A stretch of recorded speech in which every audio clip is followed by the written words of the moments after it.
Hello my beautiful muffins, and welcome to What If Crossovers, the series where I take characters from other anime and or games and imagine what they would look like as servants in FGO. The quick rundown of how I will go about doing this goes as such. Here, I will place the newly created servant, followed by basic information such as name, servant class, command card type, and then go over the skills and noble phantasm. Also, this series will focus on the anime and not on manga or light novel adaptations to give more people a chance of understanding. And now it's time to continue off from last episode with Akame Got Kill Part 3. And last but not least, we have Esdeath, who I've given the class of Saber with a Buster, Arts, and Quick deck. I was really debating between this class and Berserker, but decided to go with the Saber route because why not? She has a Saber. So going off with skill 1, this is going to be based on just how super overpowered of a character she is and her attack stats. Kind of with all her skills, I kind of went with a Super Orion style of build with her. And you'll kind of see what I mean when I go through all of them, where she's going to be super overpowered and just based on doing as much damage as possible.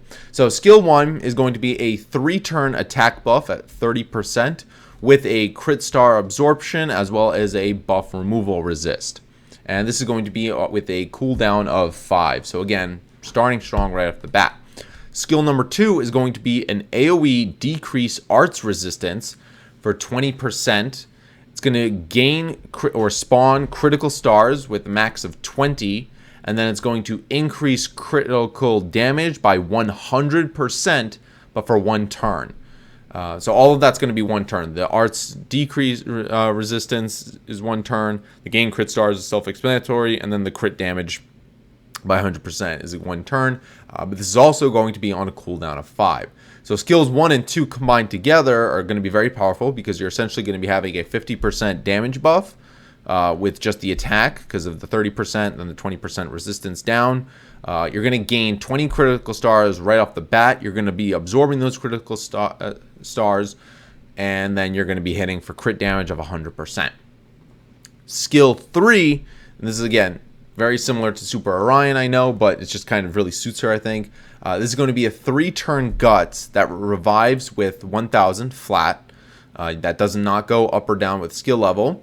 But because she applies a buff to herself that lasts 3 turns, that activates when Guts is activated. And this is going to increase her NP charge by 50%.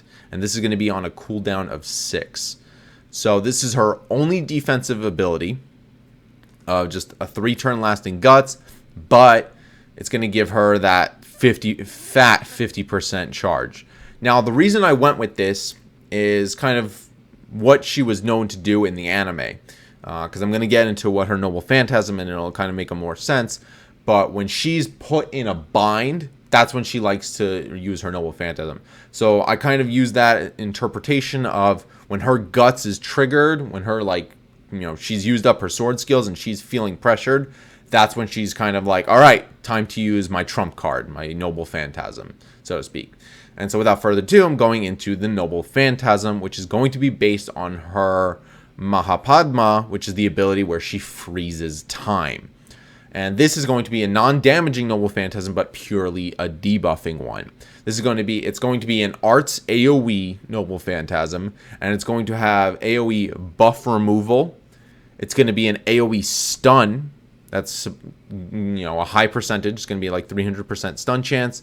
A defense down for 3 turns. That's going to increase with the NP level.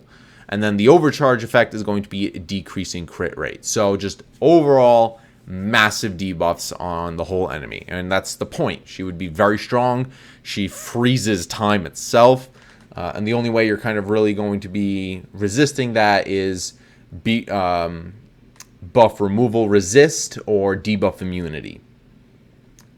So overall, I thought that was very suitable for her. Kind of, again, going with the removal of all buffs. Going to freeze everyone, allow for free hits, especially the stun. I should say the stun is the most important aspect of it because she's literally freezing them in space and time, or just time. So, yeah, I think that was a very suiting choice for her. And that concludes part 3 of 3 for Akame Got Kill. Be sure to comment what you thought about my choices here and what you would change if it were up to you. Hope you all enjoyed this introduction into the series, and I'll be sure to improve wherever I can. After doing some self-review, I will decide on the next anime sometime next week. So until then, thank you and have a nice day.